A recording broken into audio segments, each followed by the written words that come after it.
Hello, English teachers. This is Speak Up English Talk Resources, and I'm a store at the Teachers Pay Teachers website. And I specialize in designing conversation lessons for kids, high schools, and adult learners.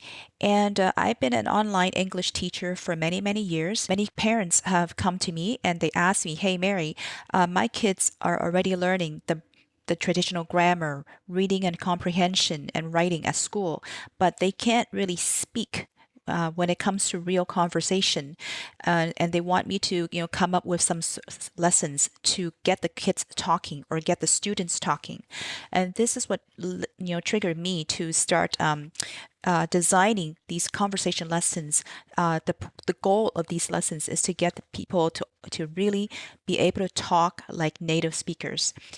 So this lesson here, this one, is the Kids ESL dash CLIL, which is the Content Linked Language Integrated Learning Speaking Unit. And the theme here is about China. Okay, and I'm going to walk you through the way how my lesson is designed. So my lesson comes with beautiful graphics. On each page, there is a little bit of reading, not a lot. So at most like 2 or 3 sentences.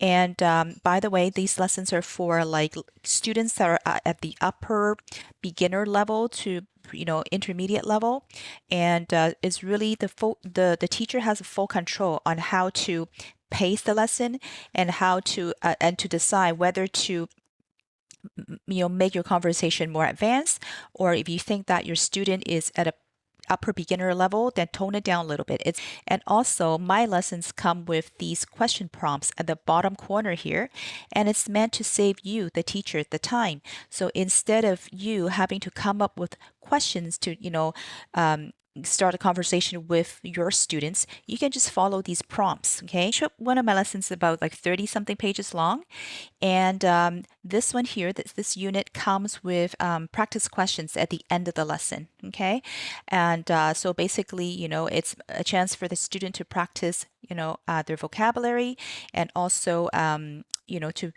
to use their vocabulary in sentences. So also the practice questions will come with answer keys, right? So it's easy for the teacher to check their work. So the lesson is called All About China, and it starts with a map of China, and you can get the student to read the simple sentence, and this is a good way to check their pronunciation and their reading skill and their reading and comprehension skill. And the questions prompt here, you can ask them the questions, and sometimes the answers you can find from the sentence above. And then there are also other questions that are open-ended. So basically, you're asking for their views, for their experiences, or what they think of certain things. Okay, so this is the first one, and then my next slide talks about that in China, because it's such a big place and there are all kinds of people that live there. There are different ethnic groups, and they speak many local languages, and the one official language that they all speak is Mandarin. So here, the question prompt here, you can ask your student, right? What language do you speak? Do you speak, like, how many languages do you speak? Do you speak like Mandarin at home, or do you only speak it at school, right? You can, share your experience. Like, for example, myself, I am Chinese Canadian, so I speak Chinese at home, and I speak English when I'm not at home. And also, Canada, there are two official languages, right? There's English and French. Next, it's on, reading and writing Chinese, right? So you can ask a student, like, how many Chinese characters do you know? Can you write them? And compared to English words, which one do you think it's easier to remember? And then a little bit of introduction on calligraphy. It's like painting Chinese words in a beautiful way, and ask them, right? Do you know how to do calligraphy? Do you think it's hard to do, or is it something easy to master? Give a brief overview on the population of China, right? How it's the second largest population in the world. And you can ask, your students, right? What city do you live in? Is your city crowded? Like when you walk on a street, are there usually many, many people? What about your classroom, right? What about your school? Like, how big is your class? Do you prefer big classes or small classes? I talk about, in Canada, like a classroom is typically has about like 25 to 28 students, and this is how we share, right, our experiences. The next one here, again, there are many ethnic groups in China, and then you can just show them, right? I have these pictures, right? Different ethnic groups. You can ask a student, like, what ethnic group are you? Because, China is such a big place. Every place has got their own special cooking and their own cooking styles. For Southern Chinese, they like dim sum, okay? And they also like hot pot. Whereas Northern Chinese, they like dumplings and Peking duck, right? And fried noodles is just common, right? All over China. And also steamed fish, which is a very common dish in southern China.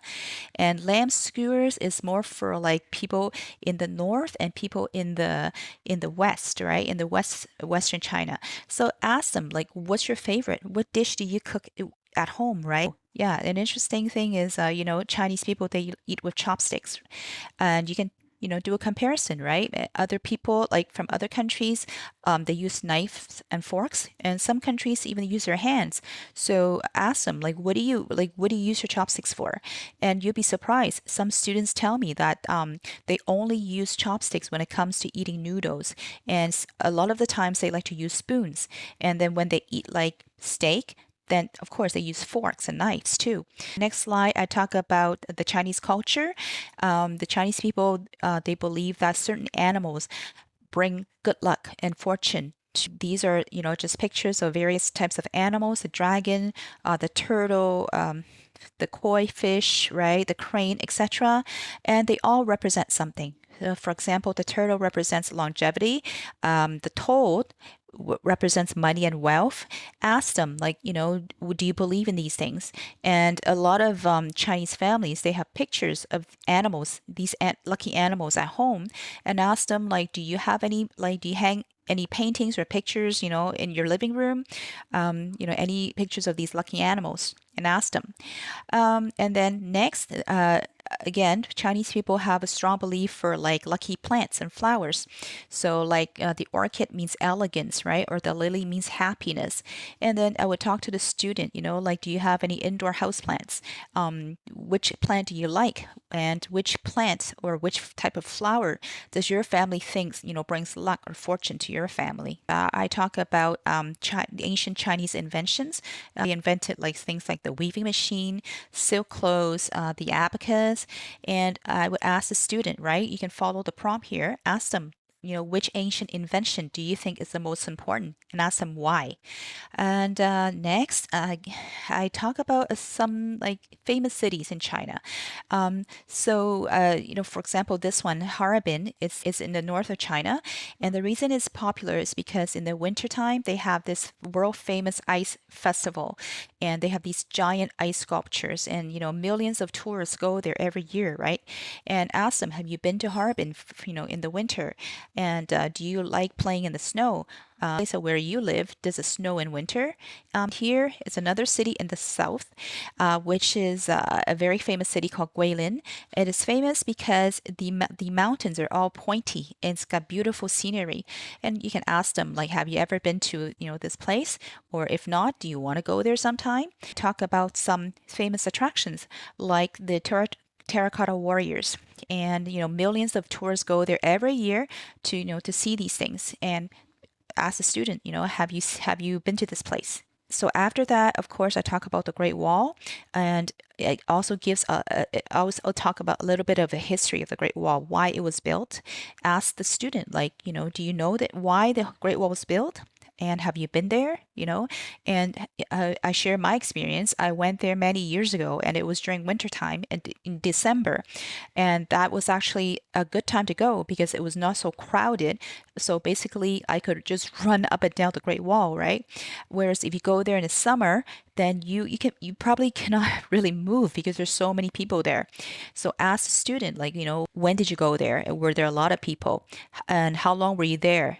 Right? Did you like, you see these are towers. How many towers did you visit? Right? For me, I told them I walked past like 6 towers. So next one is I talk about the Gobi Desert. which is in Western China, northwestern China, I believe. And ask them like, have you ever been to like the place like Xinjiang, right? That's where the desert is. And if you have, did you ride the camel? If not, do you want to visit it someday? And then I talk about the history of the Silk Road, how ancient Chinese people they traveled through the Silk Road to do trades, and and explain here's the definition, right? What does this word trade mean? And I would ask the student, like, what do you think the ancient Chinese traded with other countries? And get them to, brainstorm. I talk about another type of landform, which is Mount Everest, which is the tallest mountain in the world. Ask them, like, what do you think of this place, right? Do you think this is an easy place to hike? Or what do you think the climate is like? How does it feel to live close to that place? Do you want to visit there sometime? Have information on some rare animals in China. For example, this is a Tibetan antelope, and it's different. It's special because it's got long curved horns. It's got thick fur, right? And it's very rare. And next one is a Siberian tiger, because there are only so few of them in the world these days. And to talk about, how, it's got large paws, thick fur, very majestic looking. And I would ask, the student, what do you think of these animals? Should we protect them? Should hunting be allowed? Why or why not? And lastly, I talk about the national treasure of China, which is the panda. You can get the student to describe the panda. What does it look like? And have you been to the panda reserve in China? And and ask them, like, what animal does a panda look like, right? Most students would tell me that it looks like a bear. And then lastly, I talk about how China has many factories and they make all kinds of things, right? See, like they make clothes, electronics, furniture, toys, and they sell them around the world. And so if your student is non-Chinese, then you can ask them, like, do you own anything that's made in China? If yes, what is it? Okay. And finally is a wrap up. What have you learned? This is a chance for the student to do more talking. And also, I would pay attention to, the way they talk. Of course, these are ESL students, so they're bound to make mistakes, and I try not to overcorrect them. And I find that with a lot of kids, they like to give like one word answers. So to me, that's not good enough, and I know that's not what parents want. So what I do is I always guide them to give an answer in a complete sentence. If they can't do it, then I'll just slowly guide them to make the full sentence, the complete sentence. And also, I try not to overcorrect them. I let them talk, and then after they are done with, like, maybe every 5 or 6 sentences, then I give them a gentle reminder of what the mistake is. And some of the common mistakes is verb tenses. So for example, if they say, oh, yesterday I go to school, then you can correct them and say, oh, yesterday I went to school. Okay. And another common mistake is they tend to get confused with the verb conjugates. They may say something like, my mom don't let me do something. Well, I would tell them that, my mom is a she, right? So it's a third person. So it's my mom doesn't something something. Okay. So you can just, remind them, or you can just instead of feeding them the answers, I like to let them choose. So I would say my mom. So should you say my mom don't or my mom doesn't? Let them pick. So this way, they can actually remember what their mistake is. Okay. And so after the lesson is done, then there's the practice questions. So you see here, these are some of the vocabularies that are taught in the lesson and with pictures, so they can match the words to the pictures. And then part B, for example, they can fill in the blanks, right, with these vocabulary. Another one is a true and false question. So if they have to read each statement and decide whether it's true or false. And if they find it to be false, then they have to correct it. Give a correction. Another one here, match the words to the pictures, and then these practice questions come with answer keys, so that it helps you, the teacher, to go over the work quick.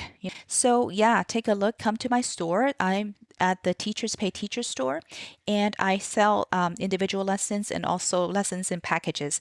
And I sell lessons for kids, adults, and high school students. All right then. Bye.